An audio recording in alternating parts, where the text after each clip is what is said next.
آئیے تھوڑی دیر کے لیے ہم اس طرف پہلے اسٹڈی کرتے ہیں، جائزہ لیتے ہیں، اور پھر ہم اپنی زندگیوں کو دیکھتے ہیں۔ میرے پیارے آقا صلی اللہ علیہ وسلم کے پیارے دیوانوں، دنیا کے کسی انسان کے اندر آپ مخلوق کے لیے اتنی شفقتیں نہیں دیکھیں گے، اتنا پیار نہیں دیکھیں گے، اتنی الفت نہیں دیکھیں گے جتنی میرے آقا علیہ السلام کے دل میں تھی۔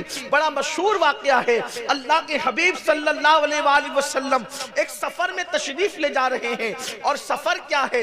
ایک جہاد پر، جنگ پر حضور تشریف لے جا رہے ہیں، جنگ کے لیے جا رہے ہیں۔ اللہ کے رسول علیہ الصلوۃ والتسلیم، پیچھے صحابہ کا بہت بڑا لشکر ہے، صحابہ کرام جلوہ فرما ہے، صحابہ کرام چل رہے ہیں۔ حسن اتفاق سے اللہ کے حبیب علیہ الصلوۃ والتسلیم لشکر کے آگے آگے چل رہے ہیں۔ حالانکہ کبھی ایسا نہیں ہوتا تھا کہ حضور لشکر کے آگے چلیں، ہمیشہ اللہ کے حبیب علیہ الصلوۃ والتسلیم لشکر کے بیچ میں چلا کرتے تھے، لیکن آج اللہ کے حبیب علیہ السلام لشکر کے آگے آگے چل رہے ہیں۔ ایسے میں میرے آقا علیہ السلام نے دیکھا ایک کتیا ہے، کتیا وہ اپنے بچوں کو زمین پہ لیٹ کر کے دودھ پلا رہی ہے۔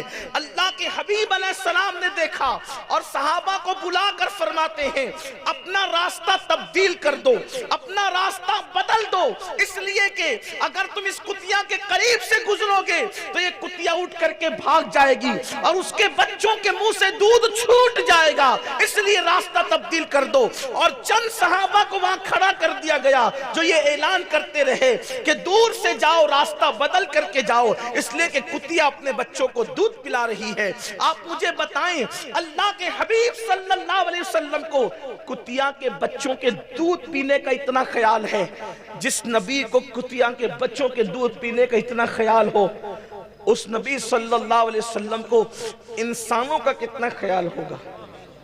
اللہ کے حبیب علیہ السلام کو انسانوں کا کتنا خیال ہوگا؟ آئیے حضور علیہ السلام کی زندگی میں دیکھیں۔ ایک مرتبہ مکہ المکرمہ میں، ابھی مکی زندگی میں اللہ کے حبیب علیہ الصلوۃ والتسلیم ہے، مکی زندگی میں، اور آقا کریم صلی اللہ علیہ وآلہ وسلم نے بھی ہجرت نہیں کی۔ ایک کام سے حضور تشریف لے جا رہے ہیں، ایک جھوپڑے سے، شکستہ جھوپڑے سے، ٹوٹے ہوئے جھوپڑے سے کسی کے کراہنے کی آواز آتی ہے، کسی کے چیخنے کی آواز آتی ہے، کوئی کرا رہا تھا۔ اللہ کے حبیب علیہ السلام نے جو ساتھ میں صحابہ تھے ان سے پوچھا کون کرا رہا ہے، کس کے کراہنے کی آواز ہے؟ ذرا سوچیں، اللہ کے حبیب علیہ الصلوۃ والتسلیم کراہنے کی آواز پر رک گئے۔ جب کسی کو تکلیف ہوتی ہے تو وہ کراہتا ہے، کراہنا سمجھتے ہیں نا، درد میں، تکلیف میں، بیماری میں انسان کراہتا ہے، آہ کی صدائیں نکلتی ہے۔ اللہ کے حبیب علیہ السلام کے قدم ناز رک گئے، حضور کے قدم ٹھہر گئے اور فرمایا کہ کس کے کرانے کی آواز ہے؟ صحابہ نے عرض کی یا رسول اللہ صلی اللہ علیہ وآلہ وسلم، ابو جہل کا غلام ہے جو بیمار پڑا ہوا ہے، ابو جہل کا بھی غلام ہے جو بیمار پڑا ہوا ہے۔ آقا کریم صلی اللہ علیہ وآلہ وسلم نے فرمایا چلو اس کی عیادت کرتے ہیں، چلو اس کی عیادت کرتے ہیں۔ میں اسی نقطے پر آپ سب کا ذہن لانا چاہتا ہوں، ہماری زندگی سے یہ چیز ختم ہو گئی۔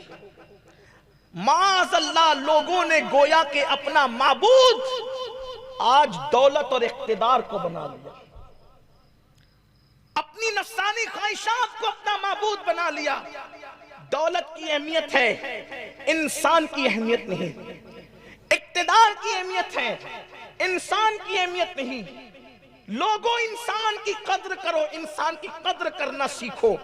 اس پر اللہ کے رسول نے فوکس کیا، اللہ کے حبیب نے یہ تعلیم دی۔ بولیے، اپنے سینوں پہ ہاتھ رکھ کر کے بولیے، اپنے ایمان والے دلوں پہ ہاتھ رکھ کر کے بولیے، جب کوئی غریب ملتا ہے تو اس سے ہمارے ملاقات کرنے کا انداز کیا ہوتا ہے، اور جب کوئی مالدار ملتا ہے تو اس سے ہمارے ملنے کا انداز کیا ہوتا ہے۔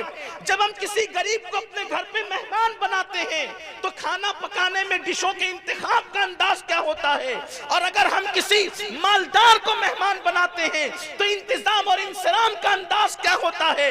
تو آپ نے انسان کو مہمان بنایا یا کسی کی دولت کو مہمان بنایا؟ آپ انسان کے لیے کسی کے ساتھ اخلاق سے پیش آ رہے ہیں یا آپ دولت کے لیے کسی کے ساتھ اخلاق سے پیش آ رہے ہیں؟ آج ہماری فکر کیا ہو گئی ہے؟ انسانیت فراموش ہو گئی ہے، انسانیت دم توڑ رہی ہے، دولت سب کچھ ہو گئی، اقتدار سب کچھ ہو گیا، ڈگریاں سب کچھ ہو گئی۔ پہلے انسان کی قدر تو کرے۔ حضور نے یہ نہیں معلوم کیا کہ جس کی عیادت کے لیے جا رہے ہیں اس کا مذہب کیا ہے۔ حضور نے یہ معلوم نہیں کیا جس کی عیادت کے لیے جا رہے ہیں اس کا نسب کیا ہے۔ حضور نے یہ معلوم نہیں کیا جس کی عیادت کے لیے جا رہے ہیں اس کا قبیلہ کون سا ہے، اس کا ملک کون سا ہے، کس خطے کا رہنے والا ہے، کس قبیلے کا رہنے والا ہے۔ حضور خطہ، قبیلہ، برادری، حسب، نسب، اونچ نیچ، کالا گورا سب مٹانے کے لیے آئے تھے۔ حضور علیہ السلام کو اتنا کہا گیا کہ وہ انسان بیمار پڑا ہوا ہے تو میرے آقا علیہ السلام کے قدم رک گئے، فرمایا چلو اس کی عیادت کریں گے۔ اللہ کے حبیب علیہ السلام تشریف لے گئے اور جا کر کے اس غلام کے، وہ بھی ابو جہل کا غلام تھا، وہ ایک ٹوٹے بستر پہ پڑا ہوا تھا، حضور اس کے سرہانے بیٹھ گئے۔ وہ کہہ رہا تھا کراتے ہوئے، ہائے جب تک میں طاقتور تھا لوگ مجھ سے کام لیتے رہے، آج میں بیمار ہو گیا تو سب نے مجھے ضائع کر دیا۔ وہ کہہ رہا تھا آج میں بیمار اور کمزور ہو گیا، مجھے سب نے ضائع کر دیا۔ جب وہ کہتا تھا کہ میں بیمار ہو گیا تو مجھے سب نے ضائع کر دیا، حضور اس کی پیشانی پہ ہاتھ رکھ کے کہتے تھے مگر محمد تو تیرے سرہانے موجود ہے، مگر محمد تو تیرے سرانے موجود ہے، مگر محمد تو تیرے سرانے موجود ہے۔ روح فدا صلی اللہ علیہ وآلہ وسلم، اللہ اکبر۔ وہاں سے کوئی چندہ وصول نہیں کرنا تھا، وہاں سے کوئی مفاد نہیں تھا، وہاں سے کچھ لینا دینا نہیں تھا، اس لیے کہ چندے کے لیے کسی کو دیکھنے گئے تو کیا دیکھنے گئے، اوٹ کے لیے کسی کو دیکھنے گئے تو کیا دیکھنے گئے، نوٹ کے لیے دیکھنے گئے کسی کو تو کیا دیکھنے گئے۔ اگر کسی کی عیادت کے لیے اس لیے گئے اللہ راضی ہو جائے، اس سے بڑی نعمت کوئی نہیں ہے۔ حضور اکرم علیہ السلام اس غریب کمزور غلام کے سرانے کہتے ہیں مگر محمد تو تیرے سرانے موجود ہے۔ دیر تک اس کو حوصلہ دیتے رہے، تسلی دیتے رہے۔ اس بیمار پر میں قربان ہو جاؤں جس کے سرانے مصطفیٰ جان رحمت تسلی کا ہاتھ لے کر کے بیٹھے ہو۔ اللہ اکبر۔ استاد زمن نے کہا تھا گر وقت اجل سر تیری چوکھٹ پہ جھکا ہو، جتنی ہو قضا ایک ہی سجدے میں ادا ہو۔ اور ایک مقام پر اسی کے آگے کہتے ہیں کہ اللہ اللہ سینے پہ تسلی کو دل درد سے بسمل کی طرح لوٹ رہا ہو، اور سینے پہ تسلی کو تیرا ہاتھ دھرا۔ جب تسلی کا ہاتھ ان کا کسی کے ماتھے پر ہو تو بیمار کی شان کیا ہوگی۔ کسی کہنے والے نے کہا ہے نام میں ان کے اتنا اثر، جی اٹھتے ہیں مردے بھی سن کر، وہ حال اگر خود ہی پوچھے، وہ حال اگر خود ہی پوچھے بیمار کا عالم کیا ہو۔ نعرے تکبیر۔ حال اگر خود ہی پوچھے، وہ حال اگر خود ہی پوچھے بیمار کا عالم کیا ہوگا۔ اللہ کے حبیب علیہ السلام فرماتے ہیں روح فدا صلی اللہ علیہ وسلم کہ میں تمہارے سرانے موجود ہوں۔ اور پھر کیا ہوا، اٹھ کر کے جب چل دیے تو صحابہ کرام نے عرض کیا کہ یا رسول اللہ صلی اللہ علیہ وآلہ وسلم ہمارے ماں باپ آپ پہ قربان، اتنا وقت آپ نے غلام وہ بھی بیمار اور کمزور کی خاطر دے دیا۔ تو اللہ کے حبیب فرماتے ہیں کسی بیمار کے سرہانے تھوڑی دیر کے لیے بیٹھ جانا رات بھر نفل عبادت سے بہتر ہے۔ مسلمان کی قید نہیں لگائی، کسی بیمار کے سرہانے، کسی بیمار کے سرہانے تھوڑی دیر کے لیے بیٹھ جانا رات بھر کی نفل عبادت سے بہتر ہے۔ حضور علیہ السلام ان چیزوں کو لے کر کے تشریف لائے تھے۔ آج ہماری زندگی میں کہاں ہے؟ ہم کب بیمار کی عیادت کے لیے جاتے ہیں؟ اگر جنازے میں بڑی تعداد ہو، سمجھ جاؤ کسی امیر شہر کا جنازہ ہے، اور جہاں کاندھا دینے والوں کی بھی قلت ہو، سمجھ جاؤ کوئی غریب شہر مر گیا ہوگا۔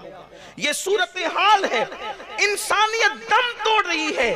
اللہ کے حبیب اسی کو زندہ کرنے کے لیے تشریف لائے تھے۔